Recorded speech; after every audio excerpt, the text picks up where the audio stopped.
ಜೋಡೋ ಯಾತ್ರೆಗೆ ಬಿಜೆಪಿ ಟಕ್ಕರ್. ರಾಜ್ಯದ 2 ಕಡೆಗಳಲ್ಲಿ ಸಂಕಲ್ಪ ಸಮಾವೇಶ. ಶಿರಹಟ್ಟಿ ಬ್ಯಾಡಗಿಯಲ್ಲಿ ಸಂಕಲ್ಪ ಕಹಳೆ. ಕೇಸರಿ ಕಲಿಗಳ ಅಬ್ಬರ. ಕಾಂಗ್ರೆಸ್ ನಾಯಕರ ವಿರುದ್ಧ ವಾಗ್ಬಾಣ.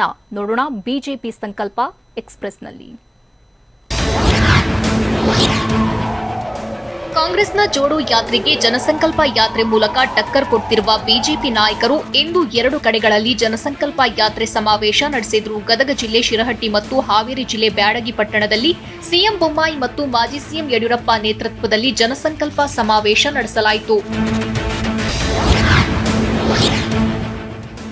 ಗದಗ ಜಿಲ್ಲೆಯ ಶಿರಹಟ್ಟಿ ಪಟ್ಟಣದಲ್ಲಿ ಬಿಜೆಪಿ ಶಕ್ತಿ ಪ್ರದರ್ಶನ ಮಾಡಿತು.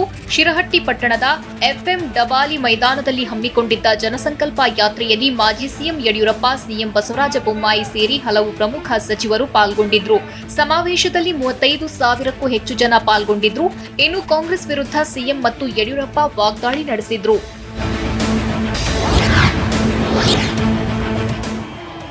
ಗದಗ ಬೆನ್ನಲ್ಲೇ ಹಾವೇರಿಯಲ್ಲಿ ಜನಸಂಕಲ್ಪ ಯಾತ್ರೆ ನಡೆಸಲಾಯಿತು. ಹಾವೇರಿ ಜಿಲ್ಲೆಯ ಬ್ಯಾಡಗಿ ಪಟ್ಟಣದಲ್ಲಿ ಬಿಜೆಪಿ ಶಕ್ತಿ ಪ್ರದರ್ಶನ ನಡೆಸಿತು. ಬೃಹತ್ ಸಮಾವೇಶದಲ್ಲಿ ಸಿಎಂ ಬಸವರಾಜ ಬೊಮ್ಮಾಯಿ, ಬಿಎಸ್ ಯಡಿಯೂರಪ್ಪ ಜಂಟಿಯಾಗಿ ರಣಕಹಳೆ ಮೊಳಗಿಸಿದ್ರು. ಸಚಿವರಾದ ಕಾರಜೋಳ, ಬಿಸಿ ಪಾಟೀಲ್, ಶಿವರಾಂ ಹೆಬ್ಬಾರ್, ಸಂಸದ ಶಿವಕುಮಾರ್ ಉದಾಸಿ, ಶಾಸಕ ವಿರೂಪಾಕ್ಷಪ್ಪ ಸೇರಿದಂತೆ ಪ್ರಮುಖ ನಾಯಕರು ಭಾಗಿಯಾಗಿದ್ರು. ಮುಂದಿನ ಚುನಾವಣೆಯಲ್ಲಿ 140ಕ್ಕೂ ಹೆಚ್ಚು ಸ್ಥಾನ ಗೆಲ್ತೇವೆ ಎಂದು ಗದಗ ಜಿಲ್ಲೆ ಶಿರಹಟ್ಟಿಯಲ್ಲಿ ಮಾಜಿ ಸಿಎಂ ಯಡಿಯೂರಪ್ಪ ಹೇಳಿದರು. ಮೋದಿಗೆ ಸರಿ ಸಮಾನಾಗಿ ನಿಲ್ಲುವ ನಾಯಕರು ಕಾಂಗ್ರೆಸ್ನಲ್ಲಿಲ್ಲ. ಮೋದಿ ಶಕ್ತಿಯನ್ನ ತಡೆಯಲು ಯಾರಿಂದಲೂ ಸಾಧ್ಯವಿಲ್ಲ. ಮೋದಿ ಕಿಸಾನ್ ಸಮ್ಮಾನ್ ಯೋಜನೆ ಜಾರಿ ಮಾಡಿದ್ರು. ಈ ಯೋಜನೆಯಿಂದ ದೇಶದ ರೈತರು ನೆಮ್ಮದಿಯಿಂದ ಇದ್ದಾರೆ. ನೆನೆಗುದಿಗೆ ಬಿದ್ದಿದ್ದ ಅನೇಕ ಯೋಜನೆಗಳಿಗೆ ಚಾಲನೆ ಕೊಟ್ಟಿದ್ದೇವೆ. ಮೀಸಲಾತಿ ಪ್ರಮಾಣ ಹೆಚ್ಚಳ ಬೊಮ್ಮಾಯಿ ಸರ್ಕಾರದ ದಾಖಲೆ ಎಂದು ಬೊಮ್ಮಾಯಿ ಬೆನ್ನು ತಟ್ಟಿದ್ರು.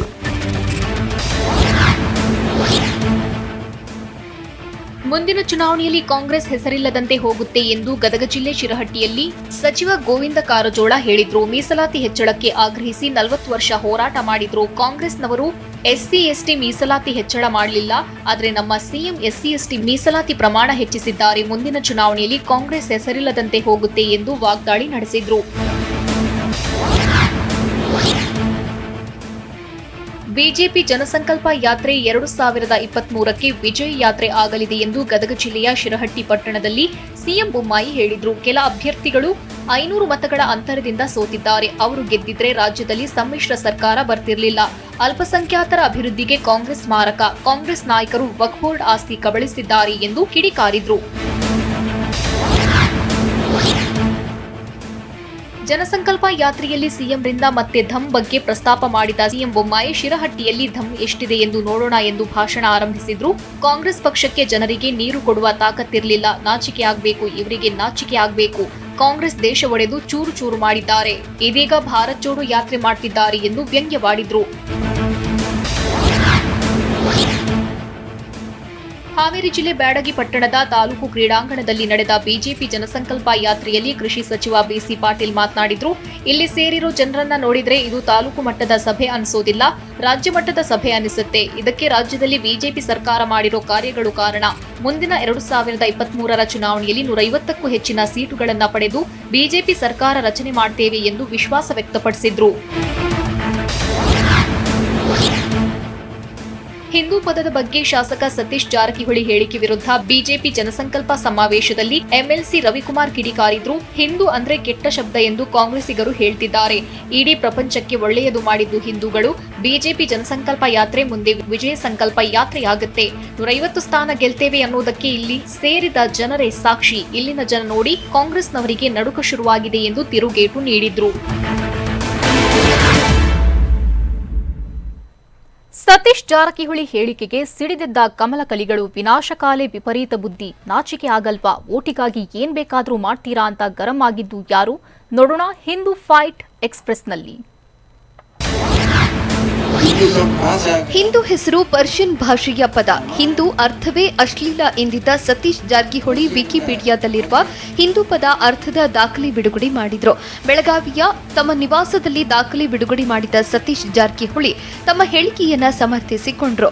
ಹಿಂದೂ ಪದದ ಅರ್ಥದ ಬಗ್ಗೆ ವಿವರಿಸಿರುವ ವಿಕಿಪೀಡಿಯಾ ದಾಖಲೆ ಮತ್ತು ಬಸವ ಭಾರತ ಪ್ರಾಕ್ಷಿಕ ಪತ್ರಿಕೆಯಲ್ಲಿ ಬಸವ ತತ್ವ ಪ್ರಕಾರ ಡಾಕ್ಟರ್ ಜಿಎಸ್ ಪಾಟೀಲ್ ಬರೆದ ಲೇಖನವನ್ನ ಕೂಡ ಬಿಡುಗಡೆ ಮಾಡಿದ್ರು.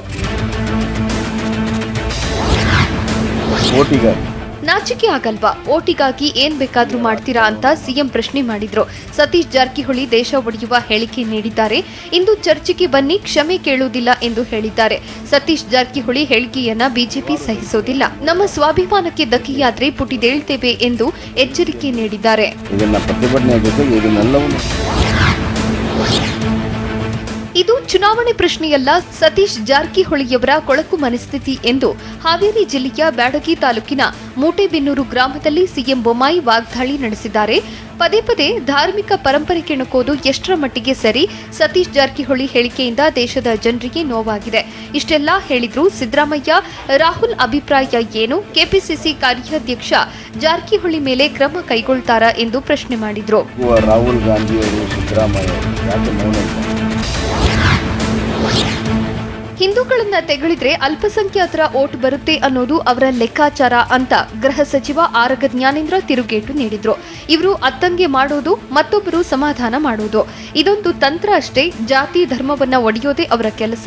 ನಾನು ಇದರ ಬಗ್ಗೆ ಪೊಲೀಸ್ ಇಲಾಖೆಗೆ ಏನು ಹೇಳೋದಿಲ್ಲ, ಅದರ ಪಾಡಿಗೆ ಅದು ಆಗುತ್ತೆ ಎಂದು ಹೇಳಿದ್ರು.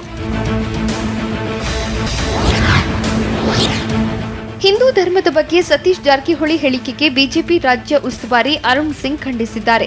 ವಿಜಯಪುರ ಜಿಲ್ಲೆ ಇಂಡಿ ಪಟ್ಟಣದಲ್ಲಿ ಮಾತನಾಡಿದ ಅರುಣ್ ಸಿಂಗ್, ದೇಶದ ಜನತೆಗೆ ಹಿಂದೂ ಧರ್ಮದ ಬಗ್ಗೆ ಹೆಮ್ಮೆ ಇದೆ. ಕಾಂಗ್ರೆಸ್ ನಾಯಕರು ಹಿಂದೂ ಧರ್ಮಕ್ಕೆ ಅಪಮಾನ ಮಾಡುತ್ತಿದ್ದಾರೆ. ಸತೀಶ್ ಜಾರಕಿಹೊಳಿ ನಿಂದಿಸುವ ರೀತಿ ಹೇಳಿಕೆ ನೀಡಿದ್ದಾರೆ. ಕಾಂಗ್ರೆಸ್ ಪಾಲಿಗೆ ಇದು ವಿನಾಶಕಾಲೆ ವಿಪರೀತ ಬುದ್ಧಿ ಎಂದು ವ್ಯಂಗ್ಯವಾಡಿದ್ರು. ಹಿಂದೂ ಧರ್ಮದ ಬಗ್ಗೆ ಸತೀಶ್ ಜಾರಕಿಹೊಳಿ ಹೇಳಿಕೆಗೆ ಬಿಜೆಪಿ ರಾಜ್ಯ ಉಸ್ತುವಾರಿ ಅರುಣ್ ಸಿಂಗ್ ಕಿಡಿಕಾರಿದ್ದಾರೆ. ಸತೀಶ್ ಜಾರಕಿಹೊಳಿ ಈ ರೀತಿ ಹೇಳಿಕೆ ನೀಡಿದ್ದು ಸರಿಯಲ್ಲ. ಜನರ ಭಾವನೆಗಳಿಗೆ ಧಕ್ಕೆ ತರುವಂತಹ ಕೆಲಸ ಮಾಡಿದ್ದಾರೆ. ಈ ರೀತಿ ಹೇಳಿಕೆ ಕೊಟ್ಟಾಗ ರಾಹುಲ್, ಡಿಕೆಶಿ ಏನ್ ಮಾಡ್ತಾರೆ? ಕಾಂಗ್ರೆಸ್ಗೆ ಬದ್ಧತೆ ಇದ್ರೆ ಸತೀಶ್ ವಿರುದ್ಧ ಕ್ರಮ ಕೈಗೊಳ್ಳಬೇಕು ಅಂತ ಆಗ್ರಹಿಸಿದ್ದಾರೆ. ಸತೀಶ್ ಜಾರಕಿಹೊಳಿ ಹೇಳಿಕೆಗೆ ರಮೇಶ್ ಜಿಗಚಣಗಿ ವಿಜಯಪುರದಲ್ಲಿ ಆಕ್ಷೇಪ ವ್ಯಕ್ತಪಡಿಸಿದ್ದಾರೆ. ಹಿಂದುತ್ವದ ಬಗ್ಗೆ ಸತೀಶ್ ಜಾರಕಿಹೊಳಿ ಮಾತನಾಡಿದ್ದು ಸರಿಯಲ್ಲ. ಚುನಾವಣೆ ಗಿಮಿಕ್ಗಾಗಿ ಮಾತನಾಡಿದರೆ ಇರುವ ಮತಗಳು ಹೋಗುತ್ತವೆ. ಈ ಹಿಂದೆ ಧರ್ಮದ ವಿಚಾರವಾಗಿ ಪ್ರಧಾನಮಂತ್ರಿಗಳ ಕೊಲೆಯಾಗಿದೆ.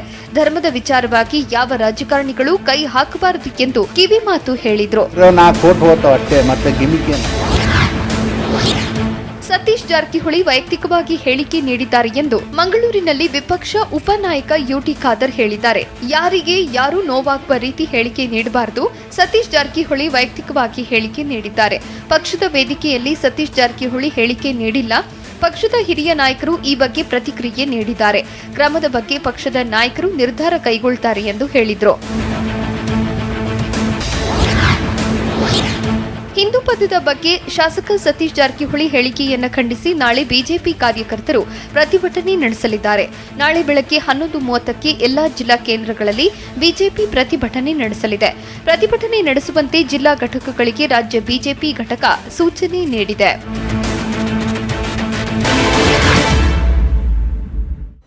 ನಭೋ ಮಂಡಲದಲ್ಲಿ ಮತ್ತೊಂದು ಅಚ್ಚರಿ. ವಿಶ್ವದೆಲ್ಲೆಡೆ ರಾಹುಗ್ರಸ್ತ ಚಂದ್ರಗ್ರಹಣ ಕಣ್ತುಂಬಿಕೊಂಡ ಜನರು ಅಂತರಿಕ್ಷದಲ್ಲಿ ಹೇಗಿತ್ತು?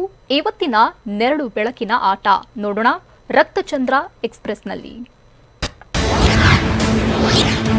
ಇವತ್ತು ನಭೋಮಂಡಲದಲ್ಲಿ ಮತ್ತೊಂದು ಅಚ್ಚರಿಯ ವಿದ್ಯಮಾನವೊಂದು ನಡೆಯಿತು. 15 ದಿನದ ಹಿಂದೆ ವರ್ಷದ ಕೊನೆಯ ಸೂರ್ಯಗ್ರಹಣ ಸಂಭವಿಸಿತ್ತು. ಇದೀಗ ಸರಿಯಾಗಿ 15ನೇ ದಿನಕ್ಕೆ ಇಂದು ಚಂದ್ರಗ್ರಹಣ ಸಂಭವಿಸಿತು. ಇದು 2022ರಲ್ಲಿ ಸಂಭವಿಸಿದ ಕಟ್ಟಕಡೆಯ ಗ್ರಹಣವಾಗಿದೆ. ಈ ಚಂದ್ರಗ್ರಹಣಕ್ಕೆ ರಾಹುಗ್ರಸ್ತ ಚಂದ್ರಗ್ರಹಣ ಅಥವಾ ರಕ್ತ ಚಂದ್ರಗ್ರಹಣ ಅನ್ನೋ ಹೆಸರಲ್ಲಿ ಕರೆಯಲಾಗಿದೆ. ಕಳೆದ ಅಮಾವಾಸ್ಯೆಗೆ ಸೂರ್ಯಗ್ರಹಣ ಸಂಭವಿಸಿತ್ತು. ಇವತ್ತು ಚಂದ್ರಗ್ರಹಣ ಸಂಭವಿಸಿತು. ಈ ಎರಡೂ ಗ್ರಹಣಗಳು ಒಂದೇ ಮಾಸದಲ್ಲಿ ಅಂದ್ರೆ ಕಾರ್ತಿಕ ಮಾಸದಲ್ಲಿ ಬಂದಿರುವ ಸಂಗತಿ ಇಡೀ ಜ್ಯೋತಿಷ್ಯ ಜಗತ್ನಲ್ಲಿ ಕಂಪನವನ್ನೇ ಎಬ್ಬಿಸಿತ್ತು. ನಭೋಮಂಡಲದಲ್ಲಿ ರಕ್ತ ಚಂದ್ರಗ್ರಹಣದ ಕೌತುಕ. ವಿಶ್ವದ ಹಲವು ನಗರಗಳಲ್ಲಿ ಚಂದ್ರಗ್ರಹಣ ಗೋಚರವಾಯಿತು. ವಿದೇಶಗಳಲ್ಲಿ ರಾಹುಗ್ರಸ್ತ ಗ್ರಹಣವನ್ನ ಜನರು ಕಣ್ತುಂಬಿಕೊಂಡ್ರು. ಅಮೆರಿಕ, ಆಸ್ಟ್ರೇಲಿಯಾ, ಜಪಾನ್ನಲ್ಲಿ ರಕ್ತ ಚಂದ್ರಗ್ರಹಣ ಗೋಚರಿಸಿತು. ಜ್ಯೋತಿಷ್ಯ ಶಾಸ್ತ್ರ ಪ್ರಕಾರ ರಾಹು ಚಂದ್ರನನ್ನು ಆವರಿಸುವ ಕಾರಣ ಇದನ್ನ ರಾಹುಗ್ರಸ್ತ ಚಂದ್ರಗ್ರಹಣ ಅಂತ ಕರೆಯಲಾಗುತ್ತೆ. ಈ ಖಗೋಳ ವಿದ್ಯಮಾನವು ಕಾರ್ತಿಕ ಮಾಸದ ಶುಕ್ಲ ಪಕ್ಷದ ಹುಣ್ಣಿಮೆಯ ದಿನವಾದ ಇಂದು ಮೇಷರಾಶಿ ಭರಣಿ ನಕ್ಷತ್ರದಲ್ಲಿ ಸಂಭವಿಸಿತು. ಮಧ್ಯಾಹ್ನ 2:37ಕ್ಕೆ ಗ್ರಹಣ ಶುರುವಾಗಿ ಸಂಜೆ 4:28ಕ್ಕೆ ಮಧ್ಯಕಾಲ, ಸಂಜೆ 6:15ಕ್ಕೆ ಗ್ರಹಣ ಮೋಕ್ಷವಾಯಿತು. ಸುಮಾರು 3.5 ಗಂಟೆಗಳ ಕಾಲ ಚಂದ್ರನಿಗೆ ಗ್ರಹಣ ಹಿಡಿದಿತ್ತು. ಇನ್ನು ಮಧ್ಯಾಹ್ನ ಆರಂಭವಾದ ಚಂದ್ರಗ್ರಹಣ ಭಾರತದೆಲ್ಲೆಡೆ ಗೋಚರಿಸಿತು. ಕೆಲವು ಪ್ರದೇಶಗಳಲ್ಲಿ ಪೂರ್ಣ ಪ್ರಮಾಣದಲ್ಲಿ ಚಂದ್ರಗ್ರಹಣವು ಗೋಚರವಾದರೆ ಕೆಲವು ಕಡೆ ಗ್ರಹಣಾಂತ್ಯದ ವೇಳೆ ಕಾಣಿಸಿತು. ದಕ್ಷಿಣ ಭಾರತದಲ್ಲಿ ಗ್ರಹಣ ಮುಕ್ತಾಯವಾದ ಸಮಯದಲ್ಲಿ ಗೋಚರಿಸಿತು. ಇನ್ನು ಕರ್ನಾಟಕದಲ್ಲಿ ಚಂದ್ರಗ್ರಹಣ ಸಂಪೂರ್ಣವಾಗಿ ಗೋಚರಿಸದೆ ಅಲ್ಪ ಪ್ರಮಾಣದಲ್ಲಿ ಗೋಚರವಾಯಿತು. ಸುಮಾರು ಸಂಜೆ 6 ಗಂಟೆ ವೇಳೆಗೆ ಕರ್ನಾಟಕದ ಬಹುತೇಕ ಪ್ರದೇಶಗಳಲ್ಲಿ ಚಂದ್ರಗ್ರಹಣವು ಕಾಣಿಸಿತು. ಕಳೆದ 15 ದಿನದ ಹಿಂದೆ ಅಮಾವಾಸ್ಯೆಯಂದೇ ಸೂರ್ಯಗ್ರಹಣ ಸಂಭವಿಸಿತ್ತು. ಈಗ ಹುಣ್ಣಿಮೆಯಂದು ಚಂದ್ರಗ್ರಹಣ ಸಂಭವಿಸಿದೆ. ಒಂದೇ ಮಾಸದಲ್ಲಿ 2 ಗ್ರಹಗಳು ಸಂಭವಿಸಿರೋದ್ರಿಂದ ಭಾರೀ ಅನಾಹುತಗಳು ನಡೆಯುತ್ತೆ ಅಂತ ಜ್ಯೋತಿಷ್ಯ ವಲಯ ಎಚ್ಚರಿಕೆ ನೀಡಿತ್ತು. 2 ಗ್ರಹಣಗಳು ಒಂದೇ ಮಾಸದಲ್ಲಿ ಮಹಾಭಾರತ ಕಾಲಘಟ್ಟದಲ್ಲಿ ಬಂದಿತ್ತು ಅಂತ ಜ್ಯೋತಿಷಿಗಳು ಹೇಳಿದ್ರು. ಅದರ ಬಳಿಕ ಇದೇ ಮೊದಲ ಬಾರಿಗೆ ಸಂಭವಿಸಿದೆ. ಗ್ರಹಣ ಸಮಯದಲ್ಲೇ ಹುಣ್ಣಿಮೆ ಸಂಭ್ರಮ ಆಚರಿಸಲಾಯಿತು. ಧಾರವಾಡ ತಾಲೂಕಿನ ಕಲ್ಲೂರು ಗ್ರಾಮದಲ್ಲಿ ಗ್ರಹಣದ ಸಮಯದಲ್ಲೇ ದೇವರಿಗೆ ಉಡಿ ತುಂಬಲಾಯಿತು. ಗ್ರಹಣದ ಮೌಢ್ಯ ಮೆಟ್ಟಿ ನಿಂತ ಕಲ್ಲೂರು ಗ್ರಾಮಸ್ಥರು ಗ್ರಾಮದ ಉಡಚಮ್ಮದೇವಿ ದೇವಸ್ಥಾನದಲ್ಲಿ ಗೌರಿ ಹುಣ್ಣಿಮೆ ಆಚರಿಸಿದ್ರು. 100 ಮಹಿಳೆಯರಿಗೆ ಉಡಿ ತುಂಬಿ ದೇವಸ್ಥಾನ ಸಮಿತಿ ಹುಣ್ಣಿಮೆ ಆಚರಿಸಿತು. ಅಲ್ಲದೆ ಗ್ರಹಣ ಸಮಯದಲ್ಲೇ ಧಾರ್ಮಿಕ ವಿಧಿವಿಧಾನ ಪೂರೈಸಲಾಯಿತು. ಇಂದು ರಾಹುಗ್ರಸ್ತ ಚಂದ್ರಗ್ರಹಣ ಹಿನ್ನೆಲೆಯಲ್ಲಿ ಚಿಕ್ಕಬಳ್ಳಾಪುರ ತಾಲೂಕಿನ ನಂದಿಗಿರಿ ಧಾಮದ ಬಳಿ ಇರುವ ಶ್ರೀ ಭೋಗನಂದೀಶ್ವರ ಸ್ವಾಮಿ ದೇವಸ್ಥಾನ ಬಂದ್ ಮಾಡಲಾಗಿತ್ತು. ದರ್ಬೆ ಬಂಧನ ವಿಧಿಸಿ ದೇವಸ್ಥಾನದ ಬಾಗಿಲುಗಳನ್ನು ಬಂದ್ ಮಾಡಲಾಗಿತ್ತು. ವಿಶೇಷ ಪೂಜೆ ಮತ್ತು ಮಹಾಮಂಗಳಾರತಿ ಮಾಡಿ ಮಧ್ಯಾಹ್ನ ದೇವಸ್ಥಾನ ಬಂದ್ ಮಾಡಲಾಗಿತ್ತು. ರಾಹುಗ್ರಸ್ತ ಚಂದ್ರಗ್ರಹಣ ಹಿನ್ನೆಲೆ ಉತ್ತರ ಕನ್ನಡ ಜಿಲ್ಲೆ ಶಿರಸಿಯ ಮಾರಿಕಾಂಬ ದೇವಸ್ಥಾನದ ಬಾಗಿಲು ಕೂಡ ಬಂದ್ ಮಾಡಲಾಗಿತ್ತು. ಗ್ರಹಣ ಕಾಲದಲ್ಲಿ ದೇವಸ್ಥಾನದ ಬಾಗಿಲು ಬಂದ್ ಮಾಡಲಾಗಿತ್ತು. ಸಂಜೆವರೆಗೂ ದೇವಸ್ಥಾನದ ಬಾಗಿಲು ಕ್ಲೋಸ್ ಮಾಡಲಾಗಿತ್ತು. ಗ್ರಹಣ ಮೋಕ್ಷ ನಂತರ ದೇವಸ್ಥಾನದ ಬಾಗಿಲು ತೆರೆಯಲು ಸಿದ್ಧತೆ ನಡೆಸಲಾಗಿದೆ. ನಂತರ ದೇವಸ್ಥಾನ ಶುದ್ಧಿ ಕಾರ್ಯ ನಡೆಸಲು ಉದ್ದೇಶಿಸಲಾಗಿದ್ದು ರಾತ್ರಿ 9 ಗಂಟೆ ನಂತರ ಮಹಾಪೂಜೆ ನಡೆಯಲಿದೆ. ಚಂದ್ರಗ್ರಹಣ ಹಿನ್ನೆಲೆ ಗ್ರಹಣ ಪರೀಕ್ಷೆಗೆ ಒನಕೆ ಪ್ರಯೋಗ ನಡೆಸಲಾಯಿತು. ಬಾಗಲಕೋಟೆ ಜಿಲ್ಲೆಯ ರಬಕವಿ ಬನಹಟ್ಟಿ ತಾಲೂಕಿನ ತೇರದಾಳ ಪಟ್ಟಣದಲ್ಲಿ ಪ್ರಯೋಗ ನಡೆಸಲಾಯಿತು. ಗ್ರಹಣ ಕಾಲದಲ್ಲಿ ತಟ್ಟೆಯಲ್ಲಿ ನೀರು ಹಾಕಿ ಒನಕೆ ನಿಲ್ಲಿಸಿ ಪರೀಕ್ಷೆ ನಡೆಸಿದ್ರು. ತೇರದಾಳ ಪಟ್ಟಣದ ಮೃತ್ಯುಂಜಯ ತೆಳಗಿನ ಮನಿ ಎಂಬುವರ ಮನೆಯಲ್ಲಿ ಒನಕೆ ಪ್ರಯೋಗ ನಡೆಸಲಾಯಿತು. ರಾಹುಲ್ ಗಾಂಧಿ ಭಾರತ್ ಜೋಡೋ ಯಾತ್ರೆ ಪರಿಣಾಮ ಬೀರಿಲ್ವಾ? ಈಶ್ವರಪ್ಪ ಪರ ಬ್ಯಾಟ್ ಬೀಸಿದ ಕುರುಬರ ಸಂಘದ ನಿರ್ಧಾರವೇನು? ಸಿದ್ದು ಕ್ಷೇತ್ರದಲ್ಲಿ ಡಿಕೆಶಿ ನಿಗೂಢ ಸಂಚಾರ ಮಾಡ್ತಿದ್ದಾರಾ? ನೋಡೋಣ ಪಾಲಿಟಿಕ್ಸ್ ಎಕ್ಸ್‌ಪ್ರೆಸ್‌ನಲ್ಲಿ. ಕಾಂಗ್ರೆಸ್ ಪಕ್ಷ ಮುಳುಗ್ತಿರೋ ಹಡಗು ಅನ್ನೋದು ಮತ್ತೆ ಮತ್ತೆ ಸಾಕ್ಷಿಯಾಗ್ತಿದೆ ಎಂದು ಬಿಎಸ್ವೈ ಹೇಳಿದ್ರು. ಹಾವೇರಿ ಜಿಲ್ಲೆ ಬ್ಯಾಡಗಿ ಪಟ್ಟಣದ ತಾಲೂಕು ಕ್ರೀಡಾಂಗಣದಲ್ಲಿ ನಡೆದ ಬಿಜೆಪಿ ಸಂಕಲ್ಪ ಸಮಾವೇಶದಲ್ಲಿ ಮಾತನಾಡಿದ ಬಿಎಸ್ವೈ, ರಾಹುಲ್ ಗಾಂಧಿ 20 ದಿನ ನಮ್ಮ ರಾಜ್ಯದಲ್ಲಿ ಪಾದಯಾತ್ರೆ ಮಾಡಿದ್ರೂ ಏನೂ ಪರಿಣಾಮ ಆಗಿಲ್ಲ. ಬೊಮ್ಮಾಯಿಯವರು ಸಿಎಂ ಆದ್ಮೇಲೆ ಅನೇಕ ಅಭಿವೃದ್ಧಿ ಕಾರ್ಯಗಳನ್ನ ಮಾಡಿದ್ದಾರೆ.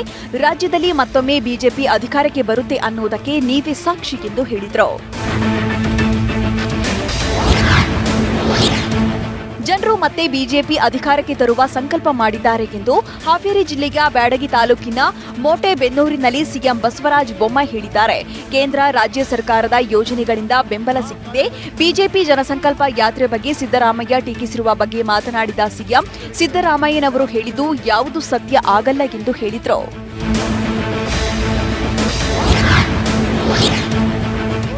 ಮುಂದಿನ ಚುನಾವಣೆಗೆ ನಾನು ಆಕಾಂಕ್ಷಿಯಾಗಿದ್ದೇನೆ ಅಂತ ಜನಸಂಕಲ್ಪ ಯಾತ್ರೆಗೆಲ್ಲೇ ಮಾಜಿ ಶಾಸಕ ಸುರೇಶಗೌಡ ಪಾಟೀಲ ಟಿಕೆಟ್ಗೆ ಬೇಡಿಕೆ ಇಟ್ಟಿದ್ದಾರೆ. ಟಿಕೆಟ್ ನೀಡಿದ್ದೇ ಆದರೆ ಹೆಚ್ಚಿನ ಮತಗಳ ಅಂತರದಿಂದ ಗೆಲುವು ಸಾಧಿಸುತ್ತೇನೆ ಎಂದು ಹೇಳಿದ್ದಾರೆ.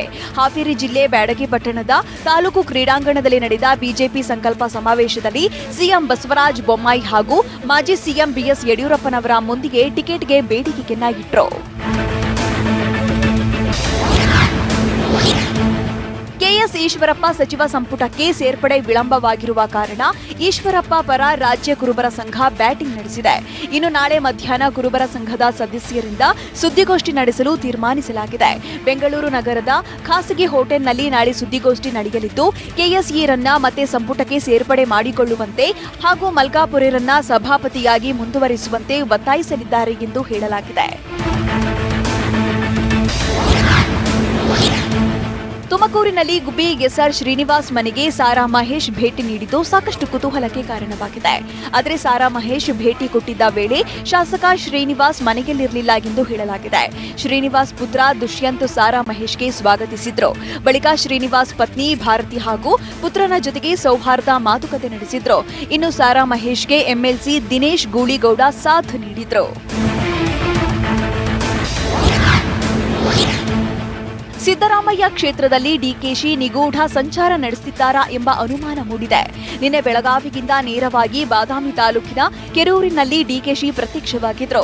ಪಕ್ಷದ ಮುಖಂಡರು ಕಾರ್ಯಕರ್ತರು ಯಾರಿಗೂ ಮಾಹಿತಿ ನೀಡದೆ ಡಿಕೆಶಿ ಬಂದು ಹೋಗಿದ್ದಾರೆ.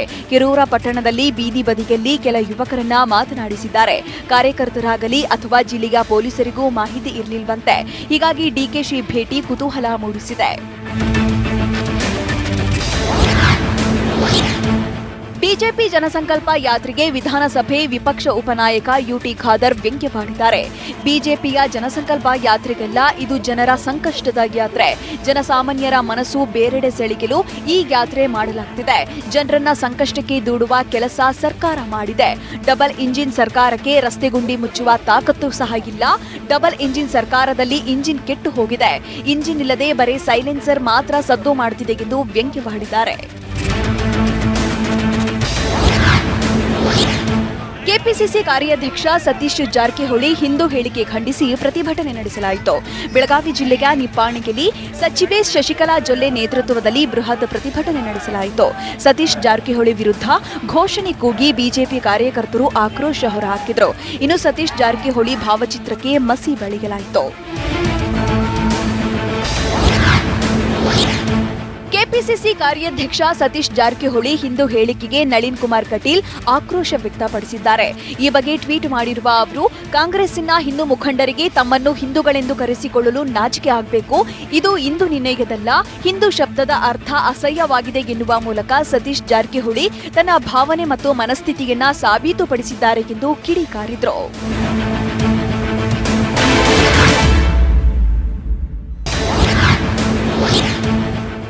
79 ವಯಸ್ಸಿನ ತಾತನನ್ನ ಹನಿ ಟ್ರ್ಯಾಪ್ಗೆ ಕೆಡವಲು ಮುಂದಾದ ಮಹಿಳೆ ಪೊಲೀಸ್ ಬಲೆಗೆ ಬಿದ್ದಿದ್ದಾಳೆ. ಕೈಗಡ ಸಾಲ ವಾಪಸ್ ಕೇಳಿದ್ದಕ್ಕೆ ತಾತನಿಗೆ ಹನಿ ಟ್ರ್ಯಾಪ್ ಜಾಲಕ್ಕೆ ಕೆಡವಿದ ಘಟನೆ ನಡೆದಿದೆ. ದಾವಣಗೆರೆ ಕೆಟಿಜಿ ನಗರ ಪೊಲೀಸ್ ಠಾಣಾ ವ್ಯಾಪ್ತಿಯಲ್ಲಿ ಘಟನೆ ನಡೆದಿದ್ದು, ಯಶೋಧ ಜಿಕೆ ಎಂಬ ಮಹಿಳೆಯನ್ನ ಪೊಲೀಸರು ಬಂಧಿಸಿದ್ದಾರೆ.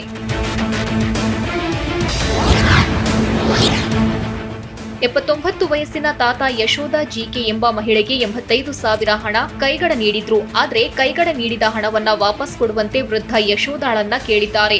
ಹಣ ಕೊಡುವುದಾಗಿ ಮನೆಗೆ ಕರೆದಿದ್ದ ಮಹಿಳೆ ಜ್ಯೂಸ್ನಲ್ಲಿ ಮತ್ತು ಬರುವ ಔಷಧಿ ಹಾಕಿದ್ದಾಳೆ. ಬಳಿಕ ತಾತನನ್ನ ನಗ್ನ ಮಾಡಿ ಅವನ ಜೊತೆ ಫೋಟೋ ಕ್ಲಿಕ್ಕಿಸಿ 15 ಲಕ್ಷ ರೂಪಾಯಿ ಹಣಕ್ಕೆ ಬೇಡಿಕೆ ಇಟ್ಟಿದ್ದಾಳೆ. ಸದ್ಯ ಕಿಲಾಡಿ ಲೇಡಿಯನ್ನ ಪೊಲೀಸರು ಬಂಧಿಸಿದ್ದಾರೆ.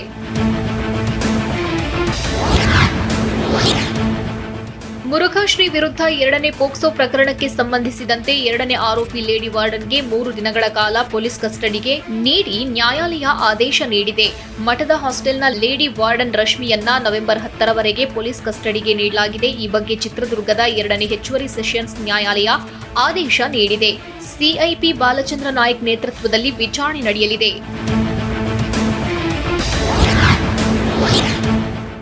ಚಿಕ್ಕಮಗಳೂರು ಜಿಲ್ಲೆ ಎನ್ಆರ್ಪುರ ಸಿಪಿಐ ವಸಂತ್ ಶಂಕರ್ ಭಾಗವತ್ ಲೋಕಾಯುಕ್ತ ಬಲೆಗೆ ಬಿದ್ದಿದ್ದಾರೆ. 10,000 ರೂಪಾಯಿ ಲಂಚ ಸ್ವೀಕರಿಸುವಾಗ ಸಿಪಿಐ ಲೋಕಾಯುಕ್ತ ಬಲೆಗೆ ಬಿದ್ದಿದ್ದಾರೆ. ಲಾರಿಯಲ್ಲಿ 15 ಟನ್ಗಿಂತ ಹೆಚ್ಚು ಸಿಮೆಂಟ್ ಸಾಗಾಣಿಕೆ ಹಿನ್ನೆಲೆ ವಶಕ್ಕೆ ಪಡೆಯಲಾಗಿದೆ. ವಶಕ್ಕೆ ಪಡೆದಿದ್ದ ಲಾರಿ ಬಿಡುಗಡೆಗಾಗಿ 10,000 ರೂಪಾಯಿ ಲಂಚಕ್ಕೆ ಬೇಡಿಕೆ ಇಟ್ಟಿದ್ದ ಮುಸ್ತಾಫಾ ಅಲಿಯಿಂದ 10,000 ರೂಪಾಯಿ ಲಂಚ ಸ್ವೀಕರಿಸುವಾಗ ಲೋಕಾಯುಕ್ತ ಬಲೆಗೆ ಬಿದ್ದಿದ್ದಾರೆ.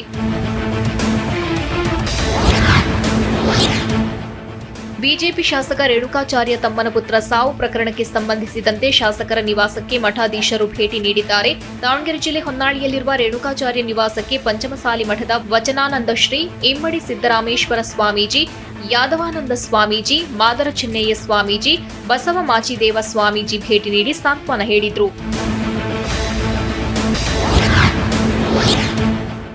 ಕೋಲಾರ ಜಿಲ್ಲೆಯ ಬಂಗಾರಪೇಟೆ ತಾಲೂಕಿನ ದಿನ್ನೆಕೊತ್ತೂರು ಬಳಿ ಬೃಹತ್ ಗಾತ್ರದ ಹೆಬ್ಬಾವು ಪತ್ತೆಯಾಗಿದೆ. ಗ್ರಾಮದ ಅರಣ್ಯ ಪ್ರದೇಶದಲ್ಲಿ ಸುಮಾರು 9 ಅಡಿ ಉದ್ದ ಹಾಗೂ 38 ಕೆಜಿ ಗಾತ್ರದ ಬೃಹತ್ ಹೆಬ್ಬಾವು ಪ್ರತ್ಯಕ್ಷವಾಗಿದ್ದು ಕೂಡಲೇ ಆ ಬಗ್ಗೆ ಅರಣ್ಯ ಇಲಾಖೆಗೆ ಮಾಹಿತಿ ನೀಡಲಾಗಿದ್ದು, ಸ್ಥಳಕ್ಕೆ ಆಗಮಿಸಿದ ಅಧಿಕಾರಿಗಳು ಕುರಿಯನ್ನ ನುಂಗಿ ಪರದಾಡ್ತಿದ್ದ ಹೆಬ್ಬಾವನ್ನ ಹಿಡಿದು ಅರಣ್ಯ ಪ್ರದೇಶಕ್ಕೆ ಬಿಟ್ಟಿದ್ದಾರೆ.